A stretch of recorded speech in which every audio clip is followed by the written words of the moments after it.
Yeah. Yeah. So we said I'll talk about this one sitting behind me. So this was my first successful solo backcountry archery blacktail. Okay. Um, Was it your first time? Was it your first attempt, or how many attempts were there before you finally knocked that down? Couple seasons. Okay. So I had shot deer with a rifle, but I hadn't killed one with a bow yet. Okay. Um, so yeah, I there was an area right on the coast in Northern California. Pretty much, it's more like Oregon than what you would think of people that haven't been there. Just think of Oregon, and that'll fill in the blanks. Um, and ended up getting some little bit of intel from one of my friends that had hunted in that area before. He just gave me a couple tips of a couple of drainages and stuff like that. And it's like, man, I wish I didn't have to work. He's like, I'd love to just go with you and show you up there. And I was like, no, it's all good. I was doing a lot of solo hunting.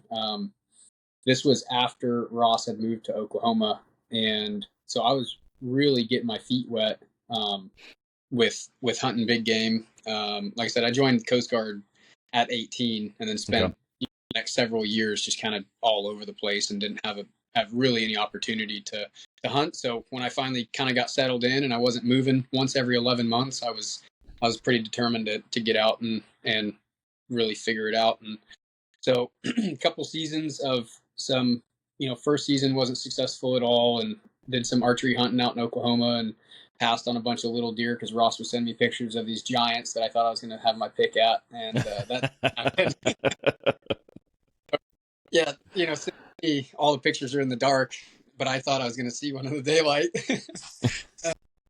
So yeah, I ended up packing up into this spot on the coast, and it's right on the beach, so you're hiking miles on the beach. I make camp and end up wake up super early in the morning and shoot up the hillside, and I spent all day just still hunting through this big timber, really really steep country.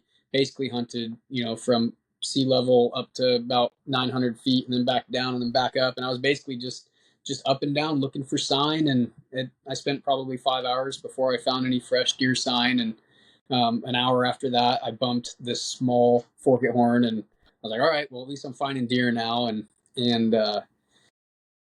it was getting close to sunset, so I'd hunted all day and I bumped one buck, um, and ended up finding some really fresh sign.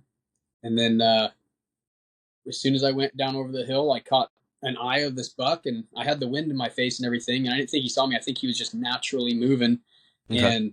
and so I knew he didn't see me because he didn't look at me, and it was pretty windy, so I don't think he heard me. And so my thought was, well, I'm going to run back up the hill and try to cut him off. I mean, that's never going to happen. Yeah. Right.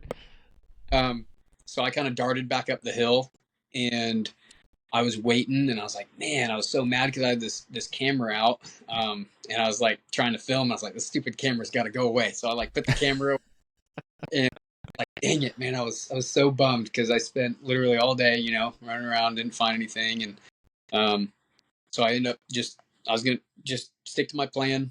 I was gonna hunt these kind of open meadows on the way back. I had like I think a little over 2 miles to get back to my camp, and I was hoping to get there right around sunset or right in the dark, and because it was all good hunting pretty much all the way back to camp, and I was going to hunt the lower elevation back, and I went over the hill, and I literally caught him bedding down, the same buck. So he must have just been moving from one bed to the other, and as soon as I went back down over the hill, I caught him just turning around and bedding down, and I immediately sat down and I watched him in the bushes. I think he was 16 yards away, and it was pretty Oh, no thick. way. That's so close.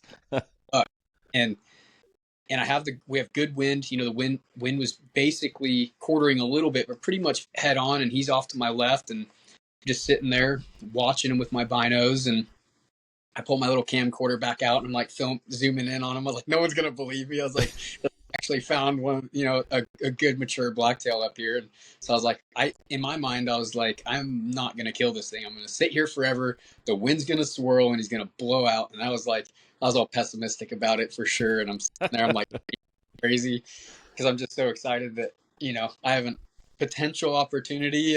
But in my mind, I was like, there's no way where this works out in my favor. And I sat there for Must have been at least an hour, and I kept just sitting there, just looking at him with my binoculars, and man, he's got to get up eventually. So my plan was just sit there till I couldn't see him anymore, and that's that. And literally the last, I don't know, it was probably right around sunset. This smaller buck, I think it was the buck that I had jumped earlier, ends up walking in front of me 10 yards, gives me an opportunity, and I know he's still in there, so I let him go. I'm like, nope. I was like, it's Ooh, him, ballsy. Okay. especially because I haven't shot one with a bow yet, and I was like, that's I got this little 2, 3 year old deer in front of me, and I can shoot him, but nope. I let him walk, and not even, I don't know, a minute, 2 minutes. I don't remember how much time, but it's just a few minutes later.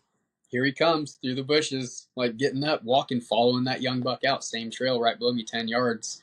And so I can't believe it, first of all. Yeah. Sitting there looking, I'm like, holy cow, and he's bigger than I thought he was. So I was like, I draw back on him, and there's this little Doug fir sapling in front of me, and I don't even know, just kind of muscle memory took over from there, and I let one rip, and um, rookie bow hunter mistake. My arrow hit one of the saplings in front of me. I didn't know it at the time, but the arrow went right into his spine because Oh. he dropped so fast. As soon as I let go, boom, he disappeared, and it's really steep. He fell, tumbled. I heard him tumbling down the hill, so I was like, oh, perfect shot. Yeah. Yeah. Okay. And so he tumbled down the hill, instantly disappeared, and probably 80 to 100 yards down, and then fell off this like 10-foot embankment into the creek bed in the bottom. And it's all poison, all dug for lots. It's pretty thick in there, very steep. Um, and so I give it a few minutes, and another rookie move. I just said, screw it. I'm gonna go see what he like. If he, in my mind, I was like, he's dead. He just fell down the freaking mountain.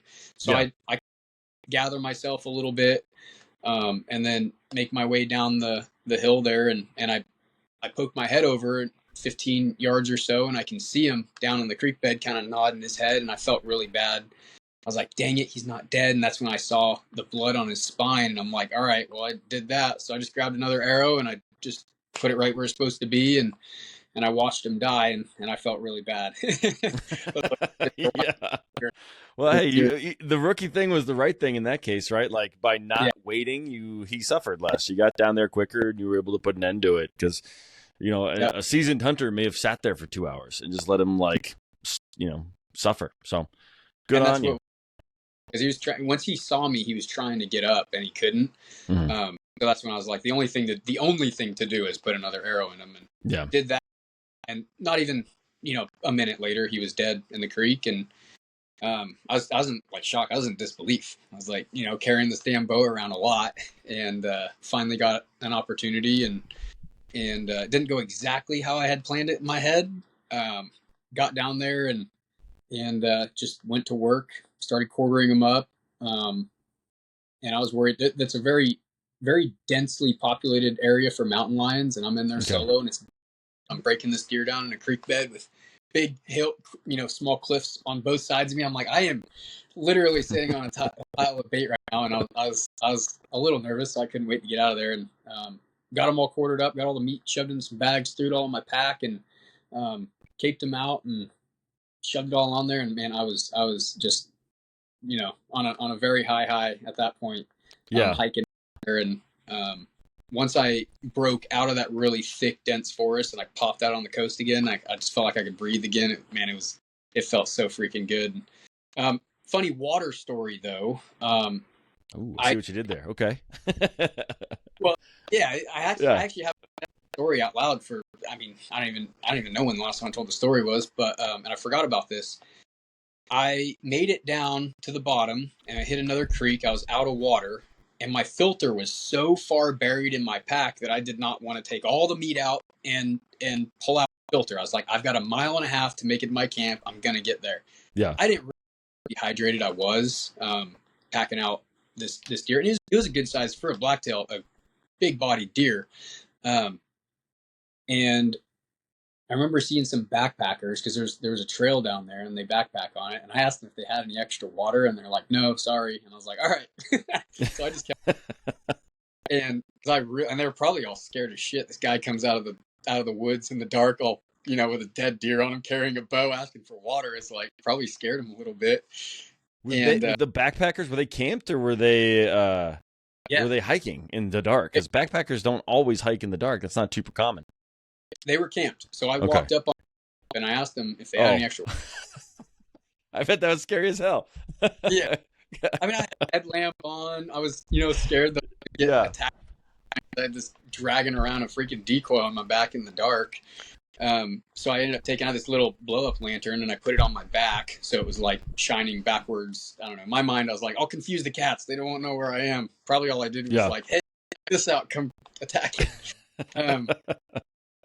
So yeah, I was like, all right, whatever. I'll make it there. And so I ended up making it back to my camp just before midnight or 11 something. And there was people there too. I was camped further back in the creek, but there was another set of backpackers because they backpack on the beach there.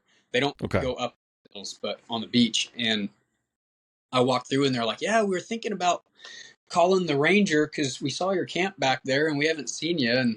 And I remember he was like, oh, cool, you shot a deer? I was like, yeah. And at least he was like trying to make conversation. I could tell they were kind of nervous. Dude covered in walking up with a bow. Yeah. I remember I was just so happy. I offered him some meat. I was like, you want some? He's like, oh, venison's so good. And I was like, you want some? He's like, oh, no, I'm okay. And what?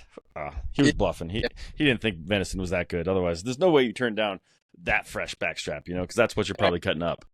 They had a fire going too. Like literally could have just busted out, put some seasoning on. No seasoning, who cares? Whatever, roasted on the fire. But yeah, so I got back to camp. And then my main goal was just hydrate. So I finally dug all my stuff out, filled up all my water, and sat there for 20 minutes. And I was like, you know what? I'm getting out of here. I was like, I'm not staying the night here. I'm gonna hike back to my. So I packed up all of my stuff, and maybe I kind of felt a little bad too because I was about to hang a bunch of meat in the trees behind these people, and I was like, they're probably gonna be super nervous because they literally have a bunch of meat sitting 20 yards behind. Yeah. Their bear canisters were like 200 yards down the beach. And I was like, what the hell are these? And then I find the camp. I was like, is that your guys' bear canisters over there? They're like, yeah. So you probably don't need to put them that far away. So that was the other thing. Obviously, they're scared of bears. So I ended up just packing everything up and hiked down the beach. And I remember walking on sand for the next couple miles with all that weight on my back. And that was probably more difficult than any hill I've ever gone up or down. Walking on flat ground.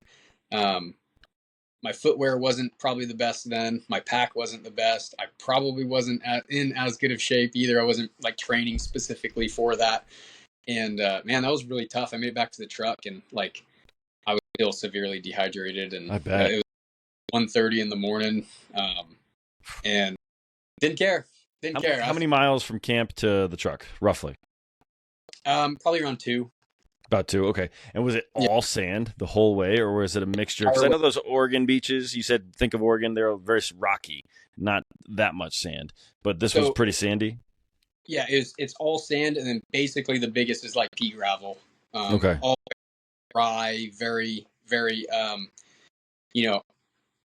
very difficult to walk on, for sure. Yeah. I played a lot of beach volleyball. I don't know if I've ever shared that on the podcast, but like I went to college for volleyball, played a little bit of pro beach volleyball, just like one tournament. I'm not that good. But I know how hard it is to move around in sand. And so like when you started this, said you packed in from the sand, and I knew you were going to harvest something. I wanted to ask about that pack out because I was like, this is probably going to be brutal. I can't believe you did it that same night. I would have passed out as soon as I got to my tent. Yeah, I don't know. I don't know why. I was just so excited. I was still riding the high of like finally killing something with my bow. And I don't know. In hindsight, like knowing what I know now, like I wouldn't have packed out. I would have been like, oh yeah, backstrap and go make some new friends and eat some food out in the morning. But no, I don't know why. I just decided to pack out that night. And I remember calling my buddy and that gave me some pointers in there, and he was so jacked. He's like, what? He's like, you killed something? He's all, that was quick. He's like, where are you? He's just like super excited. And he lived out there too. So his house was only 5 minutes from there. And awesome. Yeah, literally 5 minutes. And he's like, come to the house. He's like, I got the bed set up for you and everything. He's like, I'll have my wife put some stuff together for you. And it was like all this thing. And he was just so stoked. Like seeing his excitement for me was like, damn, I guess maybe it is a better deer than I thought it was. And That's cool. yeah, yeah, it That's was. super cool. I also love it when hunters run into non-hunters in the woods. I think that is just such a fun.